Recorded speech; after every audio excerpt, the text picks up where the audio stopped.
Here's our first D point against Brown. They're going to come out in a host stack and run a pretty simple action here. So we are going to see these two Brown players make moves to create a lot of space in the middle. And then we're going to see Jacques make a big horizontal move. The plan is obviously create a lot of space for Jacques to win a 1v1. And then at the end, you're going to see Jacques turn his big horizontal move into a vertical move. So this is a concept we spent most of our fall talking about and working on, big horizontal moves that turn into vertical attacks. We also spent a lot of time working on this last year, just running our butterfly out of the vert stack. So Brown's going to do a good job here. What you'll see is Levi doing his sag takes them out of their first action. So this is probably what they were looking for initially, was just Jacques to get open and maybe some continue over here. But Levi is doing a good job taking that away. That's going to force this swing here. And this is kind of the moment where you can see that we're just done. So Jacques turning his hips, committing to this deep attack, and you can see Austin Jin's eyes right here are following this disc. So in this moment, I think we're just pretty much toast. And there's an easy bucket for Brown to start the game.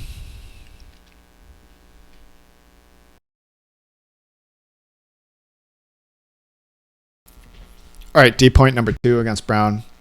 They're going to fumble this pole. It's going to take them out of their rhythm. So whatever their play set is, initial play set doesn't work because they're fumbling the pole. But I think we could do a better job of recognizing, hey, there's 5 people on one side of the field. That is a side stack. Would have been nice to force backhand here into the stack to kind of take away some of the space. What Brown is doing a really good job of is creating a huge space right here to play 1v1 in. And you'll see Jedi's person take that space and challenge Jedi 1v1 in space. And you'll see Jedi do actually a really good job of staying on top, keeping this close hip. There's a hand on. Jedi does really well here, keeping this space small the whole way through. They just want to get Jacques a touch. I think that's later than they wanted it to be because of the fumbled pull, but they get it to him anyway. What you're about to see from Bass here is that he is... Bass is on the break side. He's also deep, so he's going to be looking at Gunner here, and he's going to even open up his hips in a second to try to help Gunner. So there's Bass opening up his hips, looking at Gunner, keeping an eye on him, seeing if he can help him at all. A lot of people have expressed that, hey, at Easterns, we want to switch more. We want to help more. We want to play smarter team defense. That's what Bass is doing a good job here of. If you're that break side guy, if you're deep, you can open up your hips and you can see the field, and you can try to help your teammates out. The problem is if you're defending a smart cutter, they're going to recognize what you're trying to do, and they're just going to take this free slash for an easy touch, which is the end result here. As this touch happens, I want to look at Gunner for a second. So Gunner is defending someone that is on the force side here, and this is just a lot of space to give somebody when we're trying to defend the force side. If we back up and just compare the space that Jedi was giving on the force side, so the compressed space there from Jedi, and then we move forward and we just look at the space that Gunner is giving here. This is too much space. It's going to lead to an easy touch, and the person doesn't really have to work very hard to get open. Bass is slow coming out of this, so we're going to get another pretty easy touch for Brown on this give and go dish. That's a lot of space Bass is giving up. Levi does really well on this drop step turn here. It's a pretty quick drop step, and he gets on the hip, and he's pretty close there. I think as we watch this attack to the end zone, it's really good to see where this person's coming from. So this is the same spot that Seabass was in. You're on the break side. You're a deeper player. It's a good opportunity to like open up your hips and see the whole field when you're on that far break side, deepest spot. Open up, take a look at what's happening on the force side, look at your teammates, see if they need any help, and you'll see that this person does a good job of recognizing that, closing the space down, hustling really hard, and getting in there to play some help defense. I think as we look at okay, well, what's the difference between why, Seabass, this person got a easy touch off of Seabass here. Well, you can see the space is a lot bigger. And then we come back to this example. Here, the person is still like they're close to their player. They're defending their person, but they're also opening up and seeing. So I think this is a better example of how we can do it without giving up that soft slash touch.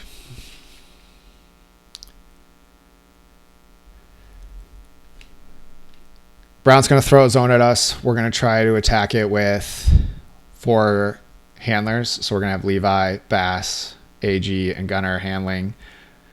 Bass throws a good scuba here. Would have been nice to kind of advance the disc here, find some kind of next level, but I don't think we get anything there. We swing it back. We're okay. We're in a good spot. We're moving the disc pretty well against them. Bass hits this hammer, which is good.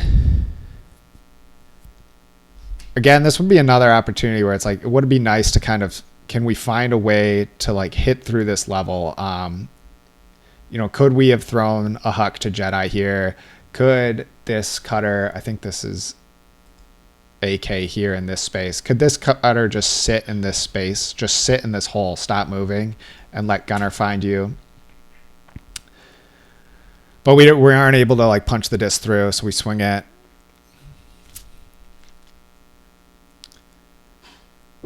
This, I think, is our biggest missed opportunity. So this is another example of, is there an opportunity to just sit in this hole, just stop moving, just sit in the hole and find a pass through? Sometimes it can be like mentally difficult to switch from playing person defense, from cutting against a person defense to cutting against a zone. In a zone, it's good to just sit in holes and just sit and wait. Whereas against a person, you have to always be running around. So here, I think Dewberry's open. It would have been really nice had he just sat in that hole and collected a free throw. But instead, what you're going to see is Dewberry run away over here. And AK isn't able to kind of get himself ready to throw in time. So I think this is our biggest missed opportunity to kind of jailbreak through their zone. And we let them reset. We let the zone get on top of the disc again. What I love about this is that Levi doesn't even look downfield or back to the middle. Levi recognizes, hey, we're on the sideline here. This is a bad spot to be. So I'm just going to like immediately throw the Frisbee off of the sideline. I think that helps a lot. I think AG should not have just sent it back to the sideline. Levi just worked really hard to get it off, and AG just, I would say, lazily sent it right back to the sideline. And here Levi's going to just do all the work again to get it back off. I think we're in a good spot here. I think Bass just needs to do better on this hammer. I don't hate the look. I think we just need to complete it. And if we can't complete it, let's just not throw it. AG is about to play really good defense in this space. So Brown's really good about creating spaces for their players to attack. There's going to be a vertical move, and then Jacques going to bring it back under. AG's with him the whole way. You can see the compressed space, hip to hip the whole way through. He turns pretty good with him.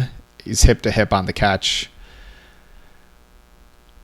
We're about to see good defense from both AK and Levi in this space. They're going to make the reset pretty hard. We actually get an opportunity, I think, to attack the disc, but Brown's able to find a good reset there. This is a broken mark. That's a broken mark as well. And here we're playing end zone defense. I think we do fine. Brown's pretty confident. Brown is pretty good playing 3v3 in small places. This is a broken mark.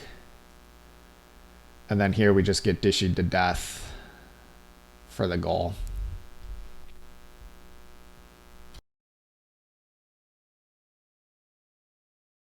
All right, D point number 3. So the first thing I notice is Bass's pole is pretty good. It gets really high in the air and it hangs for a while, and that allows our defense to get down on the pole. We do a really good job of getting down on this pole. I'm not sure that we always do such a good job. But the catcher kind of gets locked up, and Levi is already on the person. They want to get the ball to Levi's person, and Levi's already there. And I think Levi does a really good job keeping these spaces really small, keeping his feet under him, getting his weight low, and defending through this whole thing. So makes their first little centering pass very difficult, and Levi even gets a challenge in at the end. I think from here, what is going to happen is that Brown is going to run a play. So their cutters have been really patient, just waiting for the ball to hit the right person's hands, and they're just holding their shape. We're going to see these two cutters clear out, and then we're going to see AG's person make a horizontal move, and then from that horizontal move, he is going to bust it deep. So pretty familiar concept to some other plays we've looked at, pretty familiar concept to what we've looked at all throughout the fall. And there's the move, and then we're just 1v1 in space. And I think AG actually does really well here. He's very close, hip to hip, gets a good challenge, and in the end, we just aren't able to finish the play. Key point number 4, AG's pull is not very good. It gets caught in the wind and blows backwards. So we're playing defense at half field here, and we're also trying to set up our 3-3-1. Problem is we've got everybody in the right spot except for Gunner is playing person over here. So we have AK playing wing, and then we don't have a wing over here. So we're missing a wing, and it probably should be Gunner to drag somewhere over here. So we're not set up in the right spot. We gotta make sure everybody understands what we're trying to do. And then this hammer is gonna go right to where that wing could have been. Easy dishy score. So that's blown coverage and an easy bucket. And that's probably the coaching staff's fault for not getting people set up and not getting people knowing what we're doing.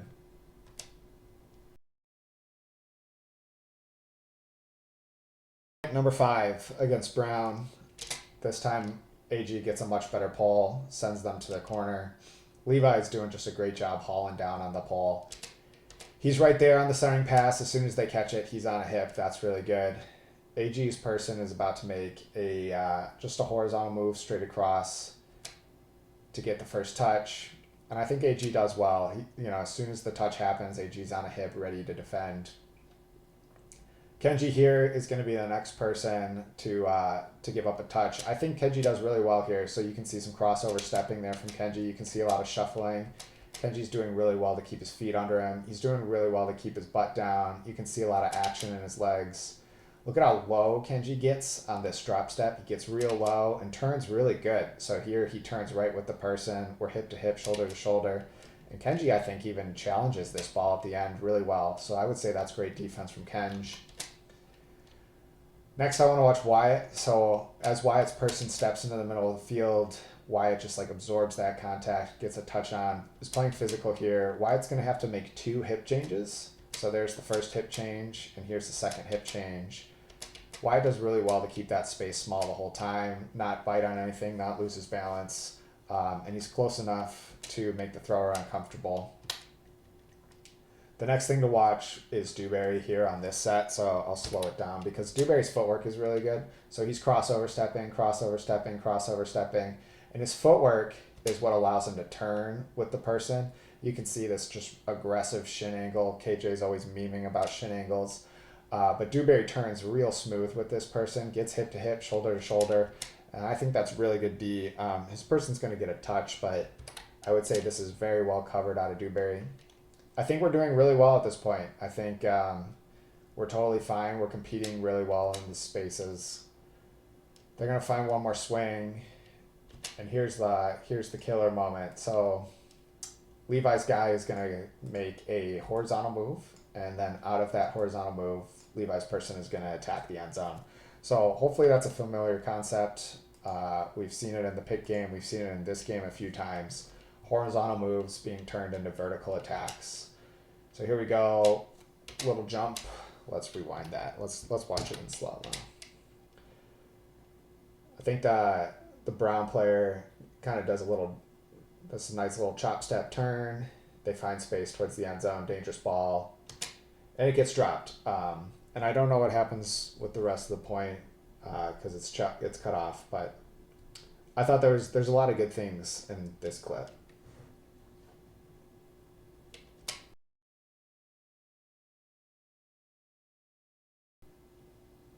All right, D point number 6. This is the last D point that I saw on the YouTube. Brown is going to start with a pretty familiar move. I think we've already seen this one in this footage. We're going to get two guys clearing space. That allows AG's person to make a big horizontal move, and from that big horizontal move, they are going to make a vertical move. AG does really well to cover this one. So here's the horizontal move, and you can see AG is just keeping the space really, really small. And here's a key moment. So as Jacques turns to make his in-cut back, his path is right through AG's chest. So that is enough to disrupt Jacques' timing and slow him down just enough to get them out of their play. I'm going to back up because a lot is happening with Bass and Anthony here. So you can see Bass and Anthony follow their 2. And then you can see Anthony is aware of what's happening with Jacques. And Anthony even rolls out trying to help AG and Jacques, at least to give some option. Bass is just watching his person, and Anthony is even going to notice. So Anthony's person ends up being loose, but Anthony figures it out. And Anthony is able to break down and recover and get to their person before their slash enters the open side. So a lot, I'm going to show it again because a lot happens, right? You can see Anthony, he shows to help AG, recognizes his person's a free slasher, and he closes that space down. So that's really impressive defense from Anthony. We're going to get a wraparound here, throw. And then I think we're going to see a really good mark out of Austin King here. So that's a really good mark to stop this around throw. And then Anthony is obviously keeping this space really small. So good job by AK and also a good job by Anthony to close that. It's Bass. We're going to get like a little pop pass to Ian's person here, little force side up line. And then Bass's person is going to bust it deep. And you'll see Jedi is able to kind of try to help on Bass's person as well. So there's the up line. Now Bass is just in a foot race here. Jedi recognizes when the ball goes out of the thrower's hands. And this one goes out of bounds. So we get a possession here, and we get a chance. We're going to have PK, Ian, Austin, Jin, and Bass be a 4-person handler group. And then Anthony is going to be in the middle popping for us.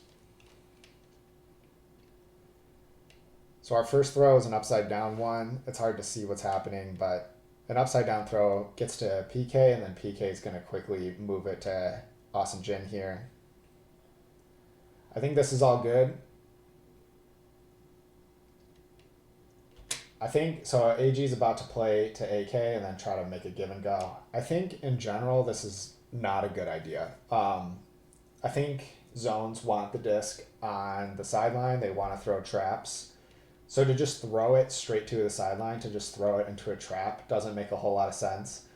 I think there's a lot of opportunities for, AK could be here, right? We could be off of the sideline, and we could also be gaining yards and kind of like into the teeth. If we could get a pass here to AK, then maybe AK has a window here to Anthony, right? If Anthony steps in. And if AK is like somewhere in there. But that's not what happens. We end up sending this disc just straight to the sideline. And we do find a follow-up with Austin Jin. But now we're just stuck on the sideline, and we didn't create like a jailbreak. There's no second level. There's no next pass or jailbreak opportunity from that action. We do really well to get it off. PK and Ian know what's up, so they're going to get it out of the trap side there. This is where Ian is going to just chuck a blade straight at Anthony. I think that's a good throw, and that's a strong catch from Anthony.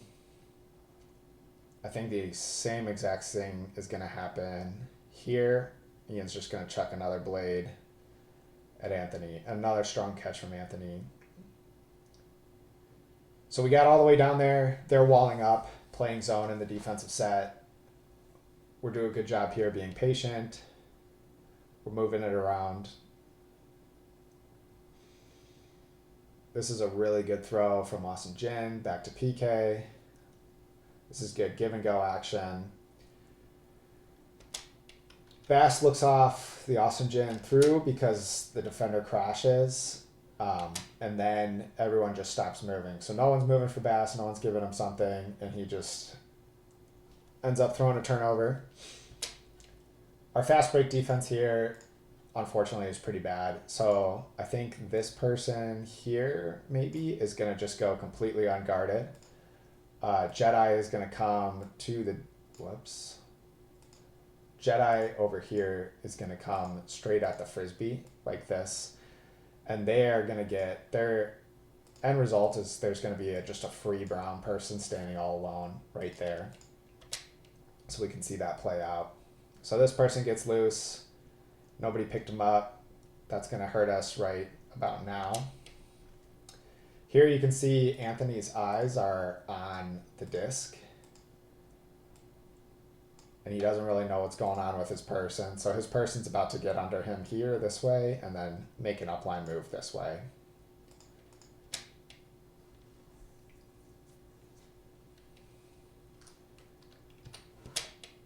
Here Jedi's doing a pretty good job guarding his person, but he sees just this free runner. Also, we could have gotten a pick call maybe here. So Jedi's rotating over to help. You can see Ian is like raising his hand, asking for help. So this is good communication. Ian's calling it out. Jedi's recognizing. Jedi's rolling over, covering their person. Problem is we just leave this guy wide open and unaccounted for.